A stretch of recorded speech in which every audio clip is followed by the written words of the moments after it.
Human trafficking is a hidden exploitation that is becoming more widely discussed as cases surface in the media. Today we're going to talk about cases that revolved around fake promises, forged papers, and forced prostitution.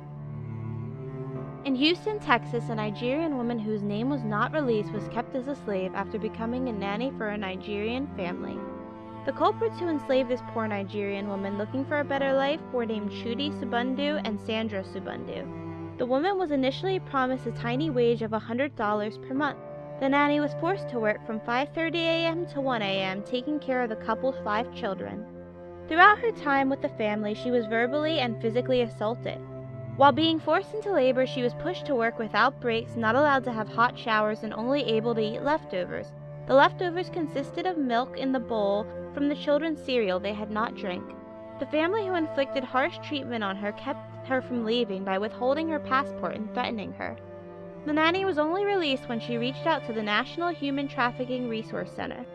After reaching out for help, it was determined Chudi Subundu had reported false information on the visa for the nanny. Her age, marital status, and purpose for the visa were all falsified, along with Chudi, who lied, claiming the nanny was his sister. The woman barely spoke English, so it was easy for the Subundus to take advantage of her. Luckily, justice prevailed, and the couple was ordered to pay the mistreated enslaved nanny $121,000. They were also jailed for 7 months with 3 years of probation. Sophie Hayes is the alias of a woman who fell victim to human trafficking. Sophie was just 18 when her Albanian boyfriend, known as Kastriot or Cass, took her on a vacation in the Mediterranean. She described Cass as charming and funny. He flattered her in the beginning, masking his true intentions completely. This vacation would quickly turn foul when Cass began to force Sophie to have sex with up to 30 men a night for money. Cass had owed debt due to selling drugs, so he was selling women's bodies to pay for it. He was happy to have found Sophie because she was British, meaning she would be more profitable. Sophie's passport was withheld to prevent her from escaping. As punishment, if she failed to produce enough money, she was beaten by Cass, who also threatened to murder her and her youngest brother. Sophie's family had no idea she was in any trouble because Cass had her call her family and inform them she would be staying with him. She was also forced to call her mother once a week.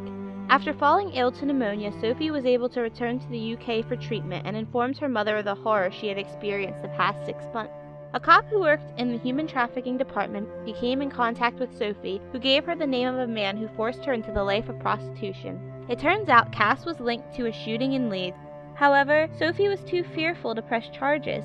One day when Sophie was shopping in Leeds, she was tapped on the shoulder by Cass. He threatened that if she didn't start prostituting again in Britain, he would break all of her bones.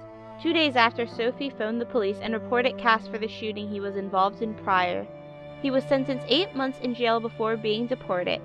Sophie has documented her experiences in a book and currently has her own foundation called the Sophie Hayes Foundation.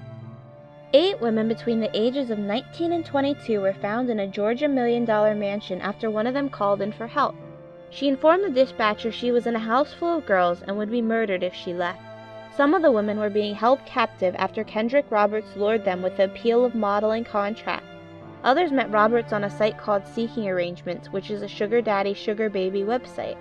Roberts forced the women to work at a local strip joint and threatened to hurt them or their families if they attempted to leave.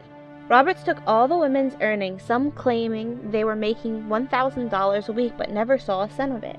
Roberts used some of the women's names to buy luxury vehicles on their credit.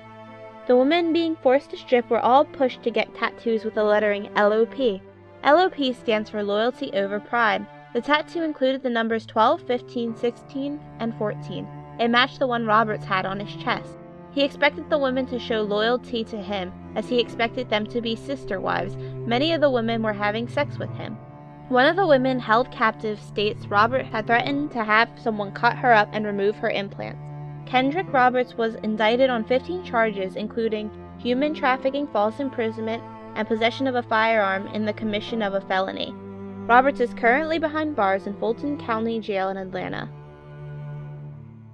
Women were forced into prostitution by 34-year-old Kenneth James Crowell and 50-year-old Barry Charles Shripham in Harrisburg, Pennsylvania.